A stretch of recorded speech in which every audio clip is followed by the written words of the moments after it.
Selamat datang kembali di Memantau, tempat di mana kita masih bisa bicara sebelum suara kita ikut disensor RUU Penyiaran.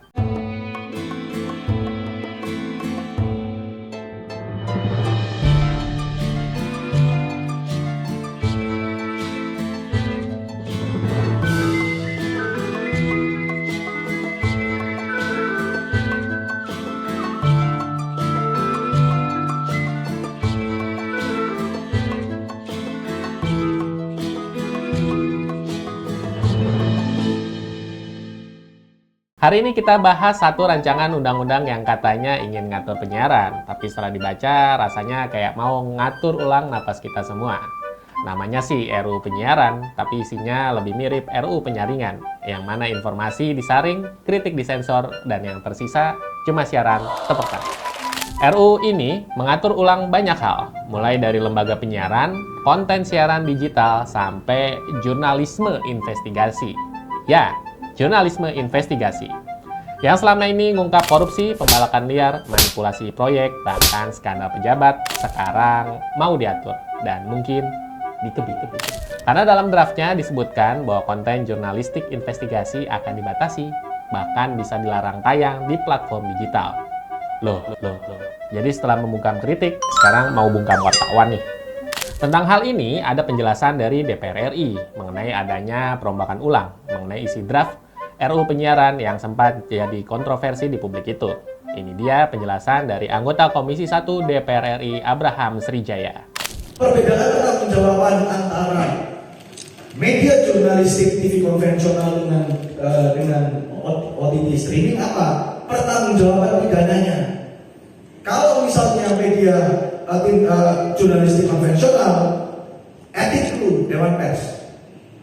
Kalau OTT streaming YouTube, pertanggungjawabannya pidana pribadi, bukan ke media konvensional, bukan ke platform digitalnya. Bapak ngomong di YouTube, melakukan pencemaran nama baik, yang kena bukan media YouTube-nya, yang kena Bapak langsung. Kalau di Dewan Pers, enggak lah. Di Dewan Pers, nggak bisa dipidana, panggil dulu Dewan Persnya. Apakah betul ini kode jurnalistik, pelanggaran kode etik? Pertanyaan kedua, apakah media yang menyiarkan ini terdaftar di Dewan Pers atau tidak? Kalau nggak terdaftar di Dewan Pers, pertanggungjawaban pribadi. Nah, ini yang kita rumuskan di dalam RUU Penyiaran ini.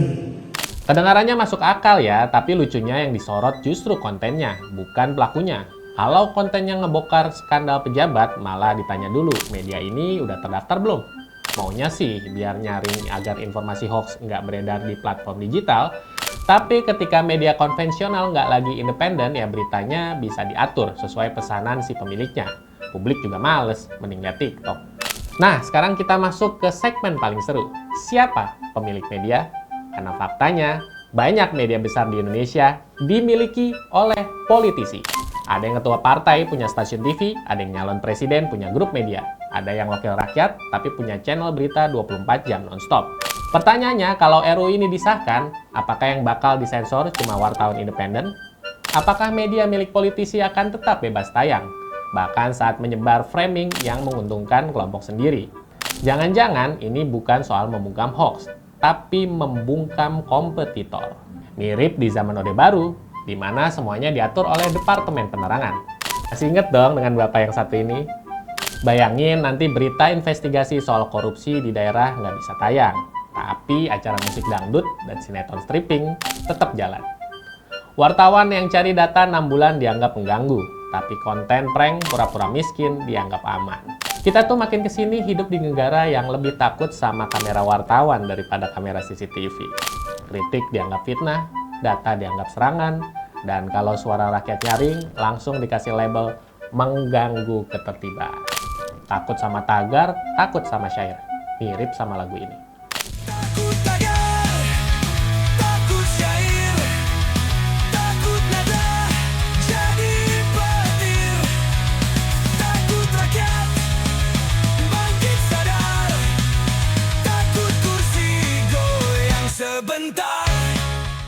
RUU Penyiaran ini bisa jadi awal dari pembungkaman serius. Kalau hari ini jurnalis dilarang investigasi, besok kita semua dilarang bertanya. Karena jurnalisme adalah hak publik untuk tahu, bukan sekedar hak media untuk tayang. Jangan sampai kita jadi bangsa yang hanya bisa menonton, tanpa tahu kebenaran. Terima kasih sudah nonton memantau, suarakan penolakanmu, sebarkan keresahanmu. Dan ingat, demokrasi tidak akan hidup kalau wartawannya dimatikan.